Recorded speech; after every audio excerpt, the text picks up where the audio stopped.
అందరికీ నమస్కారము. ఈరోజు మీన్ స్క్వేర్ ఎర్రర్ గురించి కనుక్కుందాం. మీన్ స్క్వేర్ ఎర్రర్ అంటే ఏదైతే డేటా పాయింట్స్ ఉన్నాయో అది మోడల్ నుంచి ఎంత డిస్టెన్స్ ఉందో చూసుకొని దాన్ని స్క్వేర్ చేసి సమ్ చేస్తాం. ఆ సమ్ చేసుకునే దాన్ని మనం మీన్ స్క్వేర్ ఎర్రర్ అంటాము. ఈ మీన్ స్క్వేర్ ఎర్రర్ చాలా వాటిల్లో ఉపయోగపడుతుంది.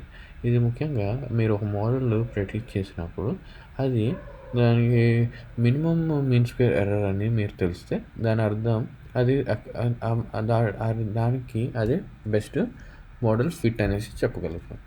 ఇప్పుడు నేను ఒక డెమో చూపిస్తాను. ఇప్పుడు ఈ డెమోలో ఇప్పుడు మీరు చూస్తే ఇక్కడ నేను లైబ్రరీస్ లోడ్ చేశాను. ఇక్కడ నేను కాలిఫోర్నియా హౌసింగ్ డేటా తెచ్చుకుంటున్నాను. ఈ కాలిఫోర్నియా హౌసింగ్ డేటాలో నాకు 9 పారామీటర్స్ ఉన్నాయి. దీంట్లో ఫస్ట్ 8 పారామీటర్స్ నేను ఫీచర్స్, లాస్ట్ పారామీటర్ ఏదైతే టార్గెట్ ఉందో అది హౌస్ ప్రైస్ కింద నేను టార్గెట్ కింద చేసుకుంటున్నాను. ఈ రెండింటిని నేను కలిపి దీని కోరిలేషన్ అనేది చేసుకుంటున్నాను. కోరిలేషన్ అంటే ఒక డైమెన్షన్ ఇంకో డైమెన్షన్స్ కలిగిన సంబంధము చూపిస్తుందన్నమాట. ఇప్పుడు ఈ డైమెన్షన్ మన హౌస్ సైజ్ డైమెన్షన్ మధ్యలో మీకు నెగిటివ్ వాల్యూ ఉంటే ఈ ఇన్కమ్ పెరిగే కొద్దీ మీకు హౌస్ సైజ్ తగ్గుతూ ఉంటుంది. హౌస్ సైజ్ కానీ పెరిగితే ఇన్కమ్ మీకు తగ్గుతుంది. దీన్ని ఇన్వర్స్లీ ప్రొపోర్షనేట్ అంటారు. ఈ వాల్యూ బట్టి ఎంత ఎక్కువ అవుతుంది అనేది మనకు తెలుస్తుంది. ఇప్పుడు ఇది పాజిటివ్ ఉందనుకోండి, పాజిటివ్ ఉన్న అర్థం ఏంటంటే ఇన్కమ్ పెరిగే కొద్దీ యావరేజ్ రూమ్స్ పెరుగుతాయి, యావరేజ్ రూమ్స్ పెరిగే కొద్దీ ఇన్కమ్ పెరుగుతుంది. సో దీన్ని బట్టి మనకి కోరిలేషన్ అనేది మనం చూసుకోగలుగుతాం అన్నమాట. ఇక్కడ మనం చూసుకుంటే మనం ఈ ఇన్కము టార్గెట్ అనగా ప్రైస్, ఈ రెండింటి మధ్య మనం డిస్క్రైబ్ పెట్టినప్పుడు మీన్, స్టాండర్డ్, మినిమము ఎంత 25% డిస్ట్రిబ్యూషన్ మనం చూడగలుగుతాం అన్నమాట.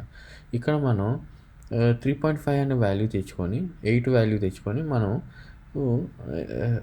ఫిల్టరింగ్ చేస్తున్నాం అన్నమాట. ఫిల్టరింగ్ చేస్తే మళ్ళీ డిస్క్రైబ్ పెట్టినప్పుడు ఇప్పుడు చూడండి మనకి మీన్ వాల్యూ డిఫరెంట్ వస్తుంది, టార్గెట్ కొంచెం డిఫరెన్స్ వస్తుంది, డిస్ట్రిబ్యూషన్ చూడండి కొంచెం స్ప్రెడ్ అయ్యేటట్టు ఉంటుంది అన్నమాట. సో ఇక్కడ మనం ఏం చేస్తామంటే మనం ఎప్పుడైతే మీకు కొన్ని డైమెన్షన్స్ ఉందనుకోండి దాన్ని నార్మలైజ్ చేయడం చాలా ఇంపార్టెంట్. ఇప్పుడు కారు ఉందనుకోండి, కారు లీటర్కి 10 కిలోమీటర్ మైలేజ్ ఇస్తే దాని అర్థం ఏంటంటే దాన్ని లీటర్ని మీరు మిల్లీ లీటర్ కింద పెట్టినప్పుడు 1000 మిల్లీ లీటరు 10 కిలోమీటర్ ఇస్తున్నట్టు. మీరు కిలోమీటర్ని మీరు సెంటీమీటర్ కింద చేసుకున్నారనుకోండి, అంటే 1000 మిల్లీ లీటరు 1000 సెంటీమీటర్ 10,000 సెంటీమీటర్ పరిగెత్తున్నట్టు అనమాట. సో ఇలా మీరు చూసుకుంటే ఈ మెట్రిక్ సిస్టమ్ డిఫరెంట్ ఉండడం వలన మీకు వాల్యూస్లో చాలా అంబిగ్యూటీ వస్తుంది. ఈ అంబిగ్యూటీ తగ్గించడానికి మనం నార్మలైజేషన్ వాడతాం అనమాట. ఈ నార్మలైజేషన్ పద్ధతిలో ఆ పర్టికులర్ డైమెన్షన్కి సంబంధించిన ఏదైతే మినిమం వాల్యూ ఉంటుందో, ఏదైతే మ్యాక్సిమం వాల్యూ ఉంటుందో ఆ రెండింటిని సపరేట్ చేసి మనం స్కేలింగ్ చేస్తాం అనమాట. ఈ స్కేలింగ్ ఆధారంగా మనం చేస్తే ఇప్పుడు చూడండి ఎక్స్ వాల్యూ వై వాల్యూ 1, 0 మధ్యలో ఉంటుంది. మ్యాక్సిమం వాల్యూ వచ్చేసి 1, వై వాల్యూ మ్యాక్సిమం వాల్యూ వచ్చేసి 1 ఉంటుంది అనమాట. దీని ద్వారా మనకి మోడల్ అనాలిసిస్ చేయడం చాలా సులువవుతుంది. ఇక చూడండి ఏదైతే ఎక్స్ అండ్ వై ఉందో దానికి సంబంధించిన గ్రాఫ్ ఇక్కడ నేను ప్లాట్ చేశాను. ఇప్పుడు సింపుల్ లీనియర్ రిగ్రెషన్లో మనం ఈ మీన్ స్క్వేర్ని చూద్దాం. ఇది ఏం చేస్తుందంటే స్లోప్ క్యాలిక్యులేట్ చేస్తుంది. ఈ ఫిట్లో మనం డైరెక్ట్గా క్లోజ్డ్ ఫామ్ సొల్యూషన్ వాడుతున్నాం. క్లోజ్డ్ ఫామ్ సొల్యూషన్లో మనం డైరెక్ట్గా ఫార్ములా వాడి స్లోప్, బయాస్ మనం కనుక్కొని ఈ స్లోపు బయాస్ని కనుక్కొని దాన్ని ఒక పర్టికులర్ ఇన్పుట్ని దాన్ని అవుట్పుట్ను ప్రెడిక్ట్ చేయగలుగుతాం. ఇక్కడ ఈ మెథడ్లో ఏదైతే నువ్వు ప్రెడిక్ట్ చేసావో అవుట్పుట్కి మళ్ళీ యాక్చువల్లీ అవుట్పుట్కి మధ్యలో డిఫరెన్స్ తీసుకొని అది మనకి రిటర్న్ ఇస్తుంది అనమాట వాల్యూతో. ఇక్కడ మనం చూడండి మళ్ళీ ప్లాట్ చేస్తున్నాము ఈ 2 డైమెన్షన్స్ వాడి. ఇక్కడ మనకి సరైన మోడల్ వచ్చిందనమాట. ఈ మోడల్ ప్రకారం ఈ పర్టికులర్ 5 వాల్యూకి ఈ ఎంత ప్రైస్ ఉంటుంది అనేది మనకి తెలుస్తుంది అనమాట. ఈ వాల్యూస్ చూడండి ఇవి కొంచెం నార్మలైజ్ వాల్యూస్ గ్రాఫ్లో ఉన్నది.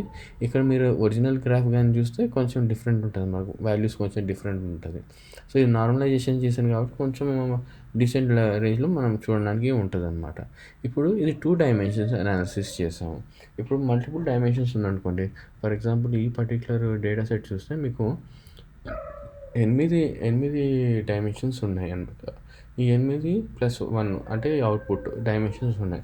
ఇలాంటి సిచ్యువేషన్లో గ్రాఫ్ గీయడం చాలా అసాధ్యమవుతుంది. కానీ దానికి సంబంధించిన ఫిట్ బాగుందా లేదా అనేది కనుక్కోడానికి మనం మీన్ స్క్వేర్ ఎర్రర్ మారుతాం అనమాట. ఈ మీన్ స్క్వేర్ ఎర్రర్ ఎప్పుడైతే బాగుంటుందో, అది తక్కువ ఉంటుందో దాని అర్థం అది మోడల్ అక్యురేట్ లేకపోతే కరెక్ట్ అన్నట్టు. సో ఇప్పుడు క్లోజ్డ్ ఫామ్ సొల్యూషన్లో ఒక్కొక్కసారి ఏమవుతుందంటే మెమరీ చాలా అవసరం అవుతుంది, ఒక్కొక్కసారి చాలా ఎక్కువ టైం పడుతుంది. సో దీని బదులు మనం గ్రేడియంట్ డిసెంట్ అనే అల్గోరిథం వాడచ్చు అనమాట. ఇప్పుడు గ్రేడియంట్ డిసెంట్లో ఏం చేస్తామంటే ముందుగా మనం ఏదైతే స్లోపు బయాస్ ఏదైతే ఉందో దాన్ని మనం ఇనిషియలైజ్ చేసుకుంటాం అన్నమాట. మనం ఏ వాల్యూ అయినా ఇనిషియలైజ్ చేసుకుంటాం. కానీ మనం ఇక్కడ ఇపోక్స్ అంటే నంబర్ ఆఫ్ ఇటరేషన్స్, అంటే ఎన్నిసార్లు ఈ స్టెప్ చేయాలని అనేది ఇపోక్ అంటారు. సో దీంట్లో మనం ఏం చేస్తున్నాం అంటే మనం ప్రిడిక్షన్ కనుక్కుంటున్నాం ఏంటి ఎక్స్ వాల్యూకి ఉన్న స్లోపు బయాస్కి, అంటే ఏదైతే మోడల్ ఉందో అది ఎంత ఉంది వాల్యూ అనేది మనం ప్రిడిక్షన్ వాల్యూ చూస్తున్నాం. ఇక్కడ మనం డెరివేటివ్ వాడి క్యాలిక్యులేట్ చేస్తున్నాం. డెరివేటివ్ వాడి బయాస్ను ఇంకా స్లోప్ వాల్యూని మనం ఇంప్రూవ్ చేసుకొని ఇక్కడ మనం స్క్వేర్ రేట్ క్యాలిక్యులేట్ చేసుకొని అది మనం ఒక లిస్ట్లో మనం స్టోర్ చేసుకుంటున్నాం. ఇక మనం చూస్తే ఇక్కడ చూడండి మనకి మోడల్ సరైన రీతిలో వచ్చింది. ఇది చూడండి mean error rate almost same వచ్చింది. ఏంటంటే దీనివల్ల మనకి పర్ఫార్మెన్స్ ఇంప్రూవ్ అవుతుంది అన్నమాట క్లోజ్ ఫామ్ సొల్యూషన్స్ కన్నా.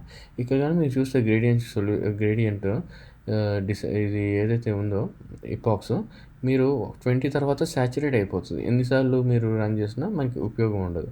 సో 20 సార్లు రన్ చేసినా 40 సార్లు రన్ చేసినా ఒకటే. సో మనం ఇక్కడ తక్కువ నెంబర్ ఆఫ్ టైమ్స్లో మనం ఇటరేషన్స్ అంటే తక్కువ నెంబర్ ఆఫ్ టైమ్ ఇపాక్స్ అప్పుడు మనకి తక్కువ మీన్ స్క్వేర్ రేట్ ఉన్న మోడల్ మనకి వస్తుంది అన్నమాట.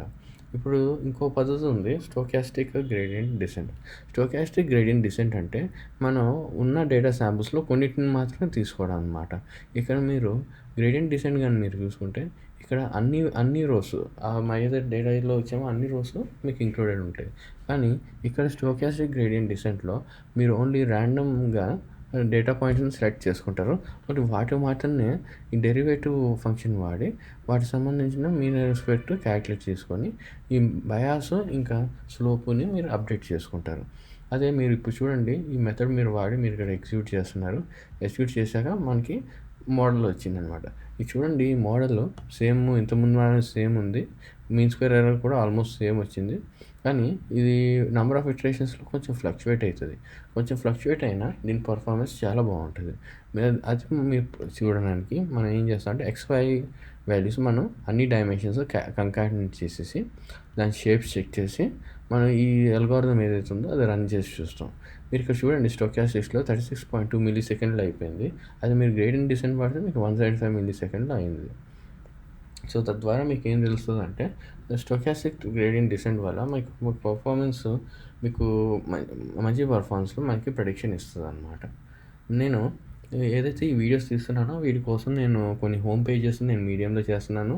దీనికి సంబంధించిన లింక్స్ నేను వీడియో డిస్క్రిప్షన్లో పోస్ట్ చేస్తున్నాను. మీరు చూస్తే నేను ఇంగ్లీష్ హిందీ భాషలో కూడా నేను పెట్టాను. తర్వాత మీరు కోడ్ కూడా ఇక్కడ చూడొచ్చు. మీరు ఇక్కడ వీడియో ప్లే చేసుకొని మీరు ఇక్కడ ఇది కోడ్ కూడా మీరు చెక్ చేసుకోవడానికి ఆస్కారం ఉంటుంది. సో తద్వారా మీకు ఇంకొంచెం సులువు అవుతుంది అనేసి నేను నమ్ముచున్నాను. ఈ వీడియో చూసినందుకు ధన్యవాదాలు. మీరు ఒకవేళ సబ్స్క్రైబ్ చేయకుంటే దయచేసి సబ్స్క్రైబ్ చేయండి. మీకు సంబంధించిన కామెంట్స్ లైక్స్ ఏమైనా ఉంటే దయచేసి మాకు తెలియచేయగలరు. Thank you very much.